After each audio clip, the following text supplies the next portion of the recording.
flaming horses, fantastic faith, and just miraculous miracles? What do they all have in common?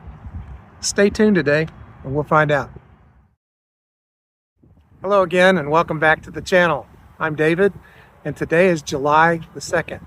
Today takes us through one of the most action-packed books in all of the Old Testament, 2 Kings. And if you're keeping track of the number of books we've read, this will be number 19. And we're going to zoom in and focus on the opening chapters 1 through 4. And we're going to uncover some of the most incredible stories of faith, prophecy, a lot of miracles, and God's divine power. So before we get into the specifics of chapters 1 through 4, let's take a look at the entire book of 2 Kings. Just think of 2 Kings as a continuation of 1 Kings. It picks up right where 1 Kings leaves off, chronicling the reigns of all the kings of both Israel in the northern kingdom and Judah in the southern kingdom.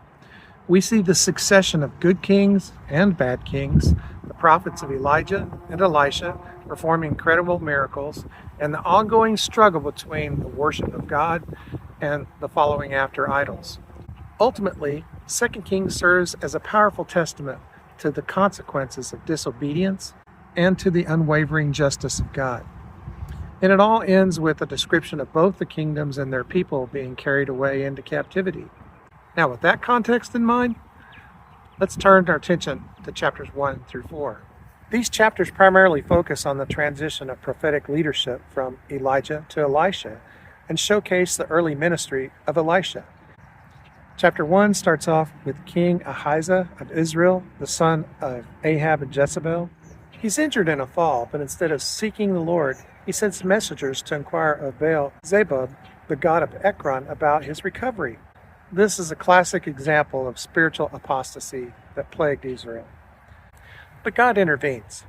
The prophet Elijah, still very much active, confronts Ahijah's messengers, and he declares that because he sought a foreign god, that he would surely die. King Ahijah, defiant, sends soldiers to arrest Elijah. And what happens? Well, fire comes down and consumes 2 groups of 50 soldiers. It's a terrifying display of the divine power and clear warning against challenging God's prophets.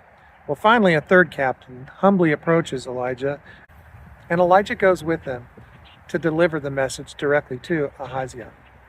He says, "You won't leave the bed that you've gone to, but you'll surely die." And just as Elijah prophesied, he dies.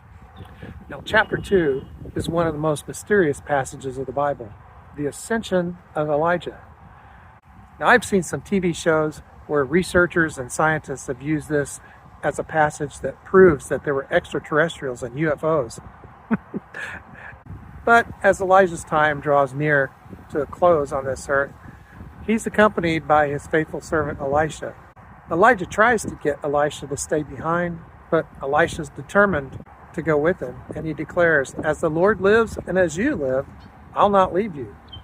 And so they cross over the Jordan River, but while they're doing it, Elijah's cloak touches the water and it parts, and they walk through on dry ground. And then in a spectacular display, a flaming chariot and a fiery horse appear, and Elijah is taken up to heaven in a whirlwind. Well, Elisha cries out, my father, the chariot's Israel and its horsemen." And as Elisha ascends, his mantle, the cloak, falls to the ground. Well, Elisha picks it up and he strikes the Jordan again, and the waters part. This illustrates that the prophetic mantle and the power of God has passed to him. The sons of the prophets witness this and acknowledge that the spirit of Elijah rests now on Elisha. Now, don't ask me to explain who these sons were, but they're most likely students learning from Elijah and Elisha. In chapter 3, we see Elisha stepping into his prophetic role with King Jehoram of Israel, along with King Jehoshaphat, the king of Judah, and the king of Edom. They're united in battle against Moab, but they find themselves in a dire situation. There's no water for the armies or the livestock in the desert. They turn to Elisha, recognizing the presence of God's prophet. Elisha, despite his initial reluctance due to Jehoram's wickedness, he agrees to help them for the sake of the good king Jehoshaphat. He calls for a musician, and the musician plays, and the hand of the Lord comes on Elisha. He prophesies that ditches will be dug, and without wind or rain, and the valley will be filled with water. And miraculously, the next morning, the water appeared, saving the armies and giving them a victory over Moab. And then chapter 4, well, it's a collection of some of Elisha's miracles, a demonstration that God cares for his people through his prophet. First, the widow's oil. A widow, one of the sons of the prophets, is facing immense debt, and her 2 sons are about to be taken as slaves. Elisha asks her what she has in her house. Just a jar of oil, she says. He tells her to borrow as many empty jars as she can find. She shuts herself up with her sons, and they pour from this small jar into the others. And the oil keeps flowing and flowing until every jar is full. She sells the oil, pays off her debts, and her family is saved. A powerful reminder of God's abundant provision and humble beginnings. The second is the Shunammite woman's son. Elisha frequently passed through Shunem, and a wealthy, hospitable Shunammite woman and her husband built a small room for him to stay in. Elisha gratefully asked, what can he do for her? So she has no son, and Elisha prophesies that she will have one. And a year later, she gives birth to a son, but he tragically falls ill and dies. The woman has an incredible faith, though, and she lays her son on Elisha's bed and goes to find him. Elisha, seeing her distress, sends his servant Gehazi, but when he fails, Elisha has to come himself. He stretches himself out over the boy, and miraculously the boy revives, and he sneezes 7 times. This is a testament to Elisha's prophetic power and God's ability to restore life. Does this remind you of Jesus and Jairus' daughter in the New Testament? Well, the third is the poisoned stew and the feeding of the 100. This chapter concludes with 2 short, equally significant miracles. The sons of the prophets, they're making a stew, but one of them accidentally puts in a poisonous gourd. Well, Elisha throws in some flour into the pot, and the stew's made edible. Immediately after, he miraculously feeds 100 men with 20 loaves of barley and some grain. And there's even some left over. A clear foreshadowing of Jesus feeding the 5,000. So what can we take away from these opening chapters of 2 Kings? Well, God's sovereignty and justice. We see God's immediate judgment on wickedness and his power and intervention in human affairs.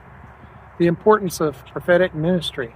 Elijah and Elisha serve as God's spokesman, delivering his word and demonstrating his power through miracles. They were vital in pointing Israel back to God.